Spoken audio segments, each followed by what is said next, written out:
கர்த்தருடைய சத்தத்திற்கு செவிகொடாமல் தங்கள் கூடாரங்களில் முறுமுறுத்தார்கள். அப்பொழுது அவர்கள் வனாந்தரத்திலே மடியவும் அவர்கள் சந்ததி ஜாதிகளுக்குள்ளே அழியவும் அவர்கள் பற்பல தேசங்களிலே சிதறடிக்கப்படவும் அவர்களுக்கு விரோதமாக தம்முடைய கையை எடுத்தார். அவர்கள் பாகால் பேயோரை பற்றி கொண்டு ஜீவன் இல்லாதவைகளுக்கு இட்ட பலிகளை புசித்து தங்கள் கிரியைகளினால் அவருக்கு கோபமூட்டினார்கள். ஆகையால் வாதை அவர்களுக்குள் புகுந்தது. அப்பொழுது பினேகாஸ் எழுந்து நின்று நியாயம் செய்தான். அதனால் வாதை நிறுத்தப்பட்டது.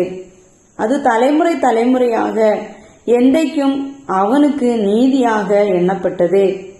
மேரிபாவின் தண்ணீர்களிடத்திலும் அவருக்கு கோபம் மூட்டினார்கள். அவர்கள் நிமித்தம் மோசேக்கு பொல்லாப்பு வந்தது. அவர்கள் அவன் ஆவியை விசனப்படுத்தினதினாலே தன் உதடுகளினால் பதறி பேசினான். கர்த்தர் தங்களுக்கு சொன்னபடி அவர்கள் அந்த ஜனங்களை அழிக்கவில்லை. ஜாதிகளுடனே கலந்து அவர்கள் கிரியைகளை கற்று அவர்களுடைய விக்கிரகங்களை சேவித்தார்கள். அவைகள் அவர்களுக்கு கண்ணியாயிற்று. அவர்கள் தங்கள் குமாரரையும் தங்கள் குமாரத்திகளையும் பிசாசுக்கு பலியிட்டார்கள். அவர்கள் கானான் தேசத்து விக்கிரகங்களுக்கு பலியிட்டு தங்கள் குமாரர் குமாரத்திகளுடைய குற்றமில்லாத இரத்தத்தை சிந்தினார்கள். தேசம் இரத்தத்தால் தீட்டுப்பட்டது.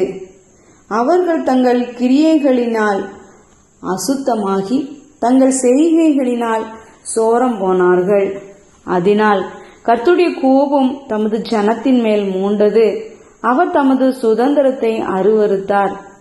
அவர்களை ஜாதிகளுடைய கையில் ஒப்பு கொடுத்தார். அவர்களுடைய பகைஞர் அவர்களை ஆண்டார்கள்.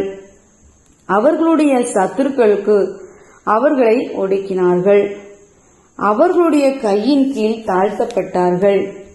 அநேக தரம் அவர்களை விடுவித்தார். அவர்களோ தங்கள் யோசனையினால் அவருக்கு விரோதமாய் கலகம் பண்ணி தங்களுடைய அக்கிரமத்தினால் சிறுமைப்படுத்தப்பட்டார்கள். அவர்கள் கூப்பிடுதலை அவர் கேட்கும் போதோ அவர்களுக்கு உண்டான இடுக்கத்தை அவர் கண்ணோக்கி அவர்களுக்காக தமது உடன்படிக்கையை நினைத்து தமது மிகுந்த கிருபையின்படி மனஸ்தாபப்பட்டு அவர்களை சிறைப்பிடித்த யாவரும் அவர்களுக்கு இறங்கும்படி செய்தார். எங்கள் தேவனாகிய கர்த்தாவே, நாங்கள் உமது பரிசுத்த நாமத்தை போற்றி உம்மை துதிக்கிறதில் மேன்மை பாராட்டும்படி எங்களை ரட்சித்து எங்களை ஜாதிகளிலிருந்து சேர்த்தருளும். இஸ்ரவேலின் தேவனாகிய கர்த்தர் அநாதியாய் என்றென்றைக்கும் ஸ்தோத்தரிக்கப்படத்தக்கவர்.